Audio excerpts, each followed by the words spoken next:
Hello guys, in this video I'm going to show you where can you find your bookings in the booking.com application. The first thing you need to do is enter the app.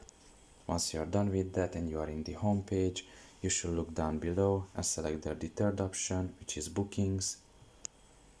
And here you can find your active, past and cancelled bookings. Now in my case I don't have any because I didn't really use this app, so I haven't made any trip in the past, or I haven't cancelled any trip. If you want to add like an already existing trip to this section, you can just press on the plus symbol in the upper right corner and you can just enter here the booking number and the PIN code. And after that you can just press on manage booking, and after that it will be added to that section.